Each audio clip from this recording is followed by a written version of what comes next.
Hello students, आज के video lecture में हम क्लास 12th की फिजिक्स में चैप्टर 2 जो है उसके एग्जाम्पल्स हम डिस्कस करेंगे, जिसमें पहला जो एग्जाम्पल है एग्जाम्पल नंबर 2.6, इसको हम डिस्कस करेंगे। तो एग्जाम्पल नंबर 2.6 जो है वो है कि 0.03 मीटर त्रिज्या का एक गोला है, एक गोला दे रखा है जिसकी त्रिज्या कितनी है 0.03 मीटर इसकी त्रिज्या है। और इस जो गोला है इसके गोलीय पृष्ठ मतलब इस गोले के केंद्र पर एक आवेश रखा है 7.6 माइक्रो कूलाम का है। और इस गोलीय पृष्ठ से अगर मान लो एक गोला है या एक गोलीय पृष्ठ है जिसकी त्रिज्या ये दे रखी है और उसके केंद्र पर जो आवेश स्थित है गोला है और उसके केंद्र पर 7.6 माइक्रोकूलाम आवेश स्थित है, तो इस गोलीय पृष्ठ से संबद्ध विद्युत फ्लक्स हमको ज्ञात करना है। तो इसके लिए हम क्या करेंगे, विद्युत फ्लक्स का जो सूत्र होगा गाउस के नियम से हम देखेंगे। विद्युत फ्लक्स किसी बंद पृष्ठ से संबद्ध विद्युत फ्लक्स कैसे निकालते होगा उसके नियम से, फाई बराबर जो सूत्र होता है वो होता है कुल आवेश सिग्मा क्यू बटे एप्सिलॉन नोट। एप्सिलॉन नोट क्या है, निर्वात की विद्युतशीलता, ये सूत्र होता है। अब यहाँ पे कुल आवेश जो दे रखा है पृष्ठ से संबद्ध वो कितना है 7.6 माइक्रोकूलाम। एप्सिलॉन नोट कितना है, एप्सिलॉन नोट जो है निर्वात की विद्युतशीलता होती है, तो इनके हम मान रख लेते हैं। तो यहाँ पे हमारे पास फाई बराबर क्या आ जाएगा सिग्मा क्यू, यानी ये हो जाएगा 7.6। माइक्रो को हम चेंज करेंगे तो 1 माइक्रो कितना होता है 10⁻⁻6 होता है, तो ये हो जाएगा 7.6 गुणा 10⁻⁻6 कूलम। और अपॉन में एप्सिलॉन नोट निर्वात की विद्युतशीलता, इसका मान होता है 8.85 गुणा 10⁻⁻12। और इसका अगर मात्रक देंगे तो मात्रक आप यहाँ से निकाल सकते हो कि F बराबर 1/4 pi epsilon note Q1 Q2/r²। F का Q का और R का मात्रक लेकर निकाल सकते हो, ठीक है। अगर लिखना चाहो तो लिख सकते हो कूलम स्क्वायर पर न्यूटन पर मीटर स्क्वायर, ये मात्रक होगा। इसको जब हम सॉल्व करेंगे तो यहाँ पे 7.6 में 8.85 का भाग लगाएंगे और 10⁻⁻6 बटे 10⁻⁻12 है। तो इसको हम किस तरह से सॉल्व कर सकते हैं, देखो यहाँ पे फाई बराबर, इसको हम लिख देते हैं, देखो 10⁻⁻12 जब ऊपर जाएगा तो 10⁻+12 हो जाएगा और -6 + 12 10⁻6 रहेगा। तो ये हो जाएगा 7.6 × 10⁻6 बटे 8.85। अब पॉइंट्स को यहाँ पे रिमूव करके, जैसे मान लो यहाँ से पॉइंट हटाओगे तो 1 0 यहाँ लगेगा, तो ऊपर 760 बटे 885 होगा और 1 0 इधर से लेके हम इसको कैंसिल आउट करेंगे। तो फाइनली जो आंसर आएगा वो हमारे पास आएगा, ये आएगा 8.6 × 10⁻, लगभग ये आ रहा है 8.6 गुणा 10⁻5। और यहाँ से फ्लक्स का जो मात्रक होगा, फ्लक्स के 2 मात्रक होते हैं, तो फ्लक्स का हम देख सकते हैं यहाँ पे क्या आएगा। फ्लक्स एक तो सूत्र होता है E.S होता है, अगर ध्यान हो तो उससे भी निकाल सकते हो। तो यहाँ से आ जाएगा आपका न्यूटन मीटर स्क्वायर पर कूलम स्क्वायर, और इससे भी देख सकते हो न्यूटन मीटर स्क्वायर पर कूलम आएगा यहाँ पे ना, ठीक है। तो ये हमारे पास नोट कर लो। नेक्स्ट एग्जाम्पल पे चलते हैं फिर। देखो इस एग्जाम्पल में जो है एक क्वेश्चन और इसमें पूछा गया है कि अगर इस जो सरफेस था, गोलीय सरफेस सतह थी, पृष्ठ था, उसकी अगर त्रिज्या को अगर हम यहाँ पे दुगना करते तो फ्लक्स पर क्या प्रभाव पड़ेगा। तो देखो यहाँ पे फाई जो था, फाई का सूत्र क्या था, कुल आवेश बटे एप्सिलॉन नोट निर्वात की विद्युतशीलता। तो इसमें त्रिज्या का कोई रोल नहीं है। कहने का मतलब है पृष्ठ की आकृति आकार पे कोई किसी भी चीज़ में निर्भर नहीं करता। क्या फ्लक्स जो होता है, विद्युत फ्लक्स, वो पृष्ठ से संबद्ध जो विद्युत संबद्ध जो कुल आवेश होता है उससे निहित कुल आवेश उस पर निर्भर करता है। निर्वात की विद्युतशीलता है, यानी कि माध्यम पर निर्भर करता है, पृष्ठ की प्रकृति पर निर्भर नहीं करता, पृष्ठ के आकार पर निर्भर नहीं करता, कैसा भी हो सकता है। तो जो सेकंड क्वेश्चन था कि इसमें कि त्रिज्या को दुगना करने पर क्या होगा, विद्युत फ्लक्स कितना होगा, तो उसमें कोई परिवर्तन नहीं आएगा, जितना पहले था उतना ही रहेगा। ये हमको ध्यान रखना है। अब जो अगला एग्जाम्पल है, एग्जाम्पल नंबर 2.7, तो एग्जाम्पल नंबर 2.7 क्या है, इसमें दे रखा है कि एक चित्रानुसार एक अर्धगोला है और इस अर्धगोले के इस पृष्ठ पर जो वृत्ताकार पृष्ठ है, यहाँ पर एक आवेश रखा है, Q आवेश रखा है, और हमको ये बताना है कि इस पृष्ठ से पारित कुल विद्युत फ्लक्स कितना होगा। एक तरह से ये अर्धगोले के इस केंद्र पर रखा हुआ है, तो हमको ये बताना है कि इस अर्धगोले के पृष्ठ से संबद्ध जो कुल विद्युत फ्लक्स होगा वो ज्ञात करना है। तो इसके लिए हम क्या करेंगे, गाउस के नियम की सहायता लेंगे। तो गाउस के नियम से हम क्या करते हैं, गाउस का नियम कहता है कि किसी बंद पृष्ठ से संबद्ध कुल विद्युत फ्लक्स जो होता है उसका मान होता है फाई बराबर सिग्मा क्यू बटे एप्सिलॉन नोट। ये सूत्र होता है कुल विद्युत फ्लक्स निकालने के लिए। तो यहाँ पे हम क्या करेंगे, देखो आवेश जो है वो परिबद्ध होना चाहिए, यानी कि बंद पृष्ठ के अंदर होना चाहिए, लेकिन यहाँ पे क्या है, अर्धगोला है और इसके यहाँ पे रखा हुआ है, तो ये परिबद्ध नहीं है। तो इसके लिए हम क्या करते हैं, हम मान लेते हैं कि इस अर्धगोला, यहाँ पे ऊपर भी एक अर्धगोला है और इस अर्धगोले को बना लेते हैं यहाँ पे, तो ये कंप्लीट गोला बन गया। तो पूरा आधा गोला ऊपर है, आधा गोला नीचे। अब ये जो आवेश है ये पूरे गोले से परिबद्ध है, तो इस पूरे गोले के कारण जो विद्युत फ्लक्स होगा वो हम निकाल लेंगे कि इस पूरे गोले से संबद्ध विद्युत फ्लक्स कितना होगा। तो यहाँ पे हम देख सकते हैं क्या होगा, संपूर्ण गोले से परिबद्ध, संपूर्ण गोले से संबद्ध कुल विद्युत फ्लक्स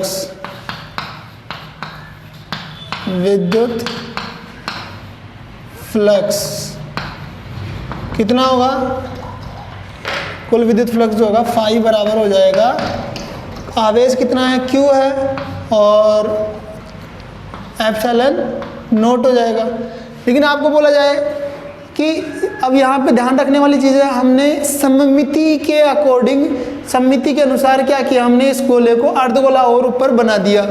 तो अगर ये पूरा सममित है तो इस आवेश के कारण जो विद्युत फ्लक्स होगा अगर आधे गोले के लिए निकाले तो पूरे गोले के कारण जितना होगा उसका आधा हो जाएगा। तो हम यहाँ पे क्या बोल सकते हैं, अतः अर्धगोले से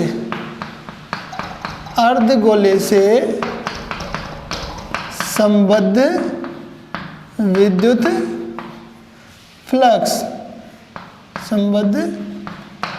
फ्लक्स क्या होगा, ये ध्यान रखना है। हम यहाँ लिख सकते हैं गाउस के नियम से जो है संपूर्ण गोले से संबद्ध विद्युत फ्लक्स जो होगा फाई बराबर सिग्मा के ऊपर एप्सिलॉन नोट होता है। अगर हम यहाँ पे एक अर्धगोला और बना दे तो इस संपूर्ण गोले से जो संबद्ध कुल विद्युत फ्लक्स होगा वो फाई बराबर कुल आवेश Q है बटे एप्सिलॉन नोट निर्वात की विद्युतशीलता हो जाएगी। और ये जब ये सममित है तो हम बोल सकते हैं कि आधे गोले से संबद्ध जो विद्युत फ्लक्स होगा वो कितना हो जाएगा, फाई डैश बराबर हो जाएगा, इसका आधा हो जाएगा, यानी कि फाई का आधा। तो ये हो जाएगा Q अपॉन 2 एप्सिलॉन नोट, ये हमारा आंसर आ जाएगा। तो इसको पॉज करके नोट कर लो।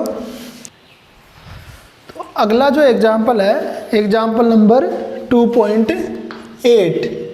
देखो इस एग्जाम्पल में क्या दे रखा है हमको, इस एग्जाम्पल में एक चित्र दे रखा है और जो चित्र है वो एक घन का चित्र दे रखा है और इस तरह से दे रखा है कि ये जो चित्र है इसमें एक विद्युत क्षेत्र में रखा हुआ है और जो विद्युत क्षेत्र है उसकी दिशा जो है एक्स अक्ष के अनुदिश धनात्मक दिशा में है और साथ में घन की जो भुजा है उसकी लंबाई दे रखी है वो है 1 सेंटीमीटर दे रखी है और ये जो विद्युत क्षेत्र है इस विद्युत क्षेत्र का मान जो दे रखा है वो E0 x इंटू आई कैप की फॉर्म में दे रखा है और E0 यहाँ पे जो है वो नियतांक है और इस नियतांक का मान दे रखा है 2.5 गुणा 10⁵ न्यूटन पर कूलम पर मीटर। और इसके अंदर हमको ज्ञात क्या करना है, इस घन से पारित कुल विद्युत फ्लक्स का मान ज्ञात करना है। और दूसरा पार्ट जो इसमें पूछा है वो है घन द्वारा परिबद्ध कुल आवेश कितना होगा, ये भी हमको ज्ञात करना है। तो सबसे पहले अपन बात करते हैं विद्युत फ्लक्स कैसे निकालें। तो देखो यहाँ पे विद्युत फ्लक्स निकालने के लिए गाउस का नियम तो लगेगा नहीं, क्योंकि गाउस के नियम में तो फाई बराबर क्यू अपॉन एप्सिलॉन नॉट होता है और आवेश हमारे पास यहाँ है नहीं। यहाँ पे विद्युत क्षेत्र दे रखा है और साथ में एक घन दे रखा है। तो इसके लिए हम क्या करेंगे, गाउस विद्युत फ्लक्स की जो परिभाषा है उससे हम यहाँ पे विद्युत फ्लक्स ज्ञात करेंगे। तो विद्युत फ्लक्स की परिभाषा से हमको पता है क्या होता है, विद्युत फ्लक्स की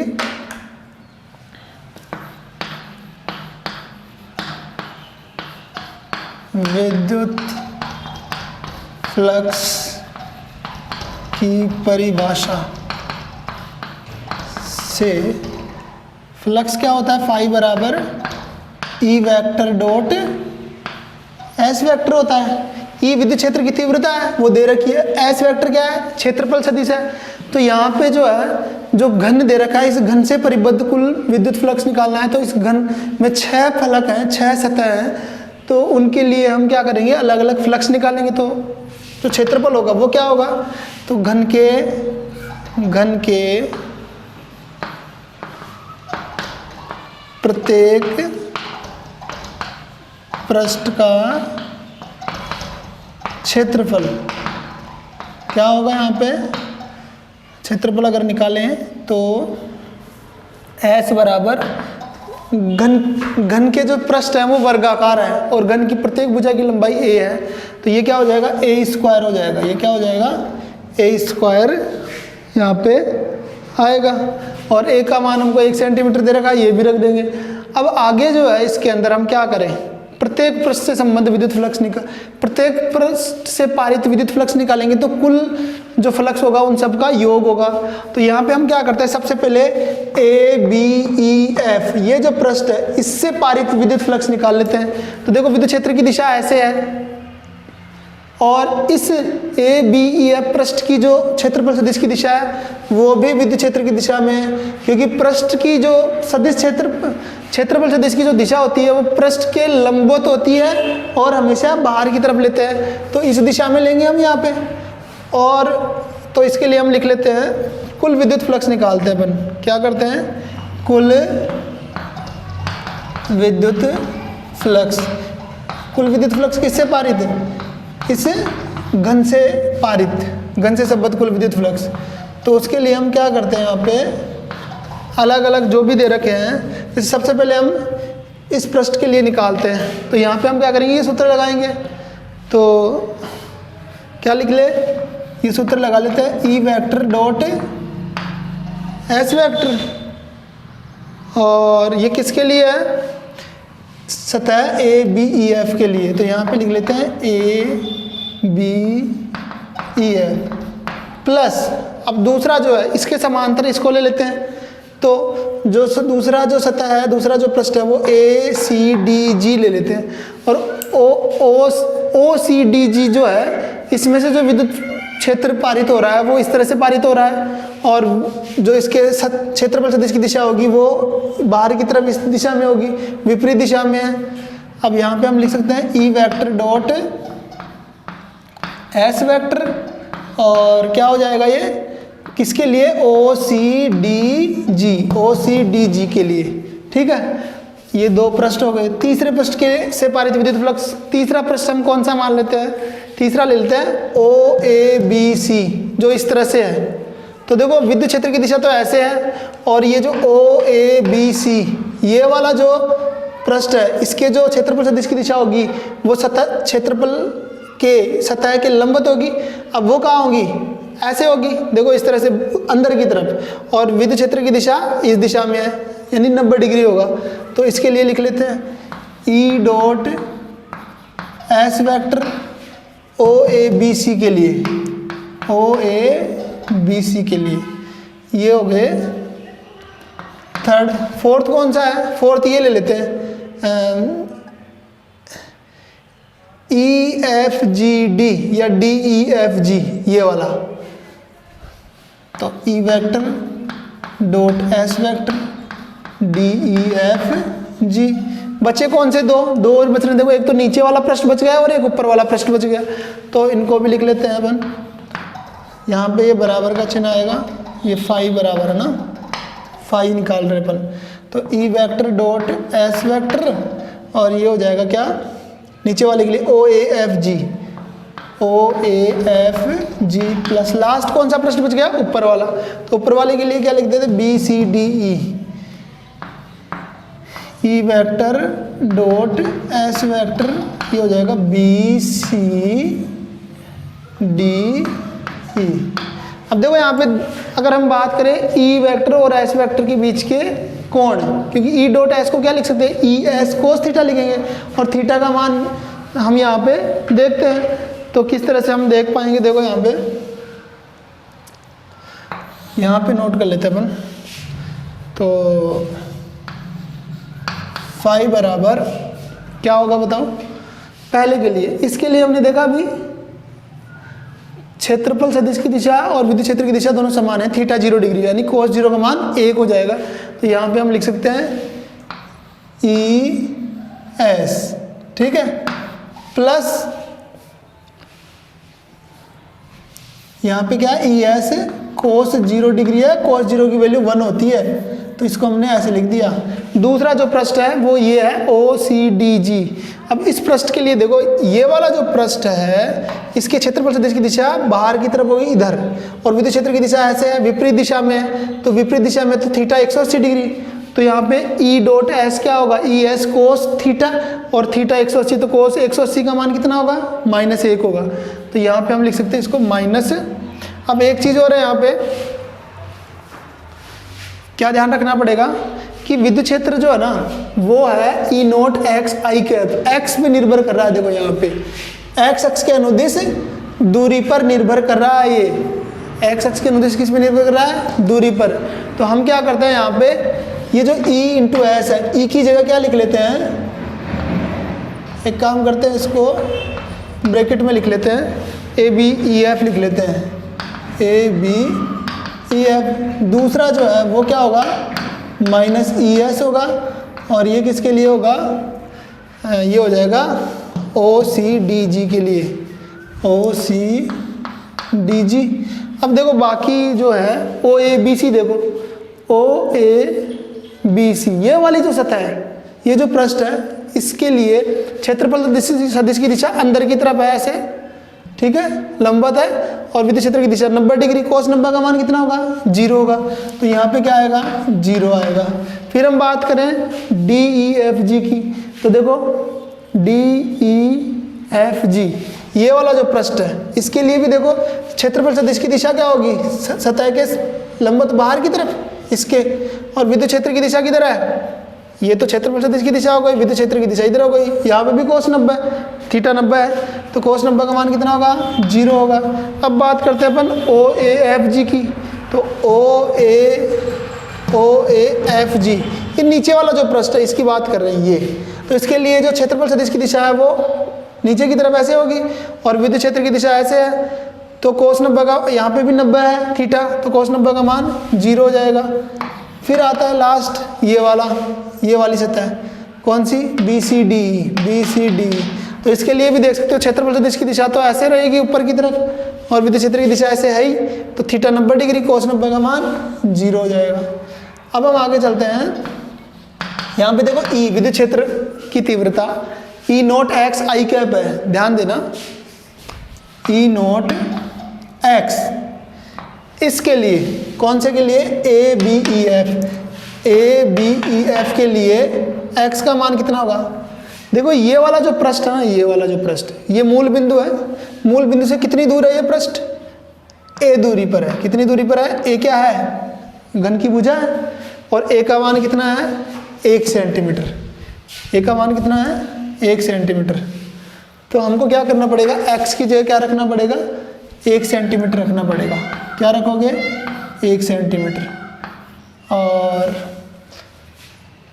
आई कैप जो है वो तो क्या हो गया था, आई कैप और ये जो दिशा थी ना, दोनों समान दिशा में था, इस वजह से क्या आ गया था, 1 हो गया था। ये ध्यान रखना अपन को। अब हम आगे चलते हैं क्षेत्रफल पर। तो क्षेत्रफल क्या होगा, ए स्क्वायर। क्षेत्रफल क्या होगा, ए स्क्वायर। तो इसको भी लिख लेते हैं। फिर हम चलते हैं इसके लिए, तो माइनस ई का मान। अब देखो इसके लिए x का मान, कौन सा पृष्ठ है, OCDG। ये वाला जो पृष्ठ है OCDG ऐसे है, ये कहाँ स्थित है, अगर x की बात करें तो विद्युत क्षेत्र के लिए, तो ये है मूल बिंदु पर स्थित है। यानी इसके लिए x का मान क्या होगा, 0 होगा। इसके लिए x का मान क्या होगा, 0। तो ये क्या हो जाएगा, 0 हो जाएगा। ये क्या हो जाएगा, 0। तो हमारे पास क्या बचेगा, हमारे पास बचेगा ई नोट का मान। ई नोट देखो कहाँ है, 2.5 गुणा 10 की घात 5 न्यूटन कूलोम स्क्वायर पर मीटर। न्यूटन पर कूलोम पर मीटर। और 1 सेंटीमीटर को आप मीटर में चेंज करेंगे तो ये क्या आएगा, 1 गुणा 10 की घात -2 मीटर।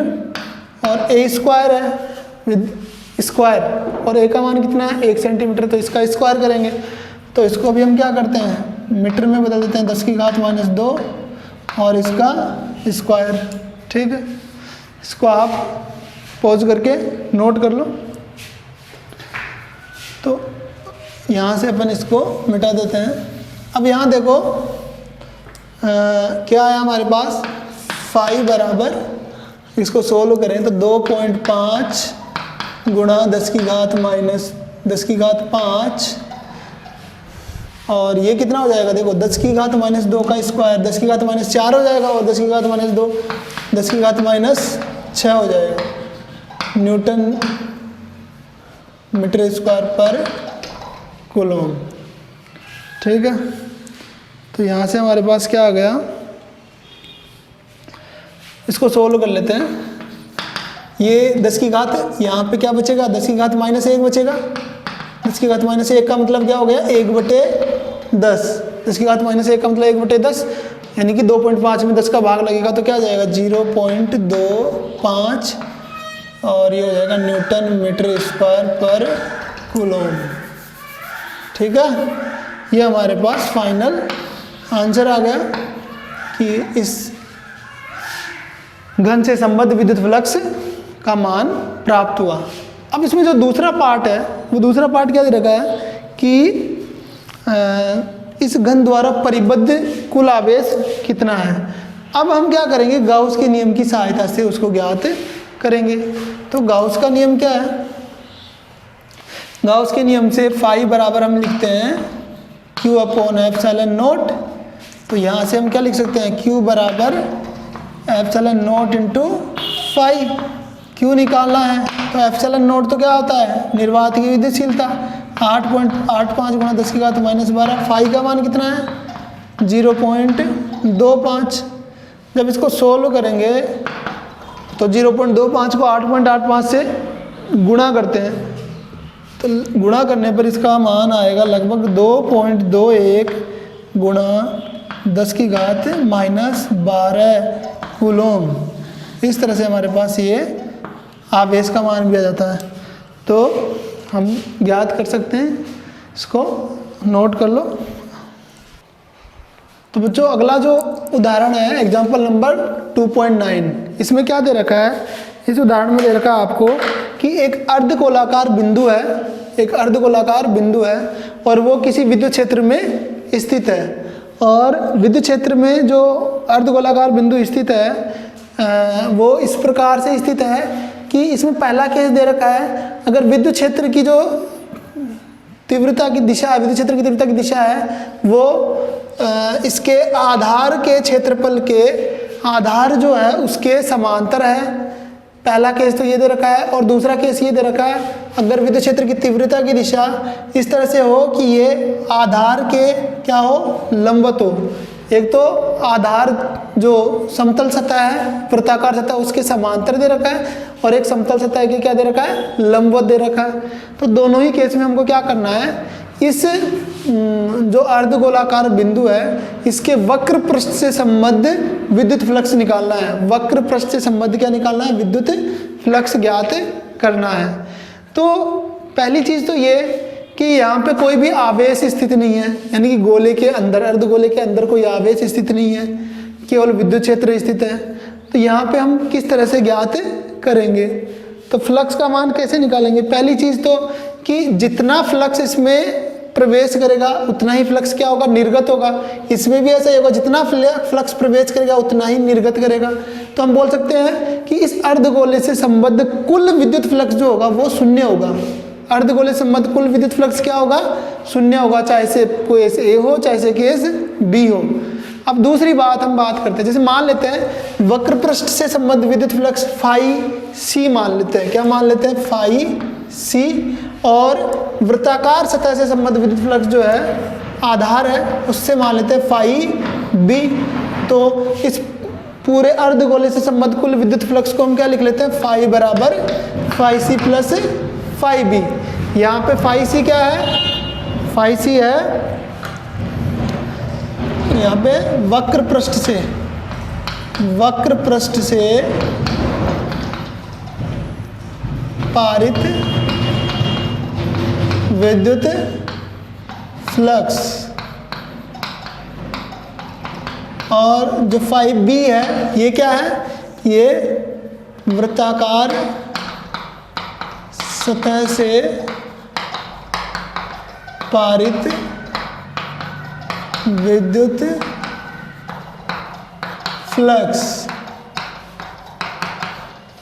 तो यहाँ पे हमको क्या करना है कि पहला तो हमने क्या किया कि जो विद्युत क्षेत्र में ये रखा हुआ है तो जितना फ्लक्स इसमें से गुजरेगा, या हम बोले जितना फ्लक्स इसमें प्रवेश करेगा उतना ही बाहर निकलेगा।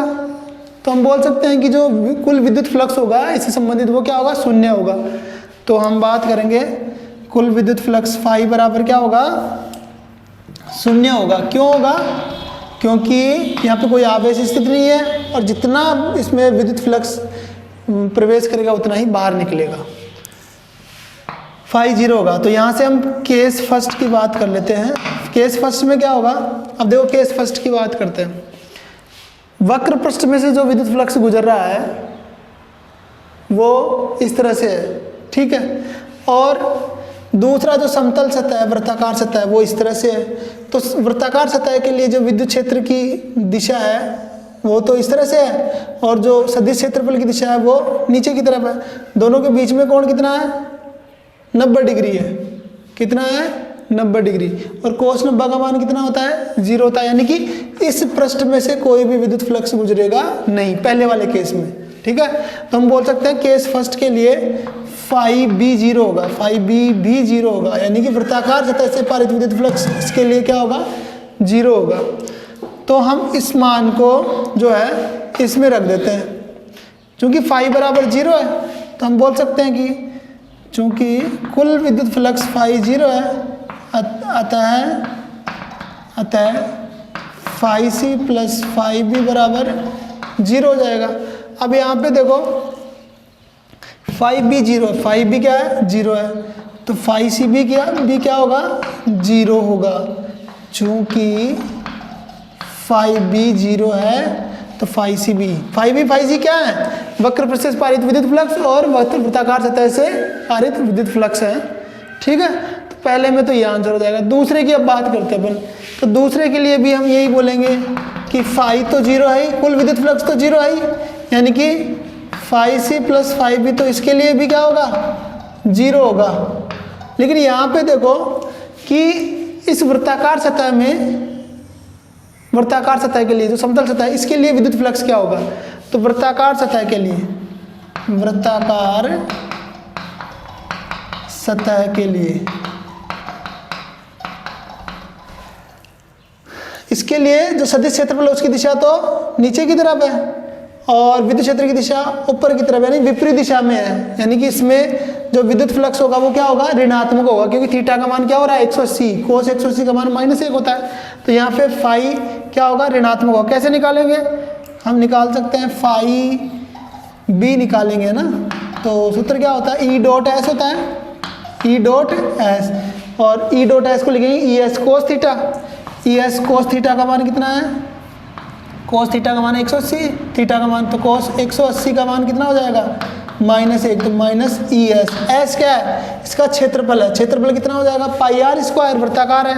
तो फाई बी क्या हो जाएगा, यहाँ पे फाई बी हो जाएगा हमारे पास -e into pi R square. जैसे मान लो इसकी त्रिज्या अगर हमको दे रखी है, त्रिज्या कितनी दे रखी है, आर दे रखी है, कैपिटल आर दे रखी है, इसकी भी त्रिज्या क्या है कैपिटल आर।